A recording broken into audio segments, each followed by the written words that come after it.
Kozhikode school വിദ്യാർത്ഥികൾ ഓടിച്ച ഇരുചക്ര വാഹനങ്ങൾ പിടികൂടി. Kozhikode Nochad higher secondary school വിദ്യാർത്ഥികൾ ഓടിച്ച വാഹനങ്ങളാണ് പിടികൂടിയത്. 4 ഇരുചക്ര വാഹനങ്ങളാണ് മോട്ടോർ വാഹന വകുപ്പ് കസ്റ്റഡിയിലെടുത്തത്. ജുവനൈൽ നിയമപ്രകാരം കേസും എടുത്തിട്ടുണ്ട്. രാഹുൽ ചേരുന്നുണ്ട് വിവരങ്ങൾ നൽകാൻ. രാഹുൽ, എന്തൊക്കെ വകുപ്പുകളാണ് ചുമത്തിയത്? പ്രായപൂർത്തിയാകാത്ത ആളുകളാണ്. അപ്പോൾ ഈ ജുവനൈൽ ആക്ട് പ്രകാരമുള്ള കേസാണല്ലോ ചുമത്തിയിരിക്കുന്നത്. പ്രതീക്ഷ, പ്രായപൂർത്തിയാകാത്ത കുട്ടികളാണ്. സ്കൂളിലേക്ക് വരുന്നതും പോകുന്നതും ഇരുചക്ര വാഹനങ്ങളിലാണ്.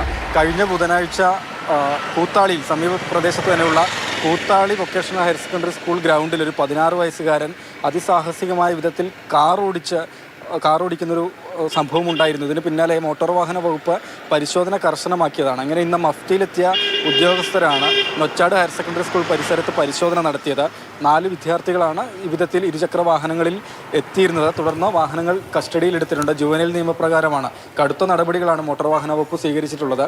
ജുവനൈൽ നിയമമായതുകൊണ്ട് തന്നെ രക്ഷിതാവിന്, അതായത് വാഹനമോടിച്ച കുട്ടിയുടെ രക്ഷിതാവിന് 3 വർഷം വരെ തടവും 25,000 രൂപ പിഴയും ലഭിക്കാവുന്ന കുറ്റമാണ്. ഒപ്പം വാഹനമോടിച്ച വിദ്യാർത്ഥിക്ക് 25 വയസ്സ് പൂർത്തിയാകുന്നത് വരെ രാജ്യത്ത് എവിടെ നിന്നും ലൈസൻസ് എടുക്കാൻ കഴിയാത്ത വിധത്തിലുള്ള വകുപ്പാണ് മോട്ടോർ വാഹന വകുപ്പ് ചുമത്തിയിട്ടുള്ളത്. അതായത് കുട്ടികൾ ഈ വിധത്തിൽ ഇരുചക്ര വാഹനങ്ങൾ പായേണ്ടതില്ല എന്ന താക്കീത് നൽകുന്ന വിധത്തിൽ കടുത്ത നടപടികളാണ് സ്വീകരിച്ചിട്ടുള്ളത്.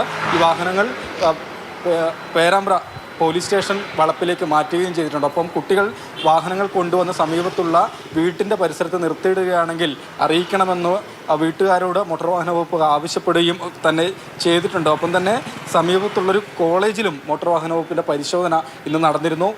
ട്രിപ്പിൾ അടിച്ച് വിദ്യാർത്ഥികൾ വരുന്നത് ശ്രദ്ധയിൽപ്പെടുകയും വാഹനം ഓടിച്ച വിദ്യാർത്ഥിയുടെ ലൈസൻസ് 6 മാസത്തേക്ക് സസ്പെൻഡ് ചെയ്യുന്നതിനുള്ള നടപടി സ്വീകരിക്കുകയും ചെയ്തിട്ടുണ്ട്. അങ്ങനെ കടുത്ത നടപടിയാണ് മോട്ടോർ വാഹന വകുപ്പ് സ്വീകരിച്ചു വരുന്നത്. സ്കൂളുകളിലും കോളേജുകളിലും പരിശോധന തുടരും എന്നുകൂടി ഉദ്യോഗസ്ഥർ അറിയിക്കുകയാണ്.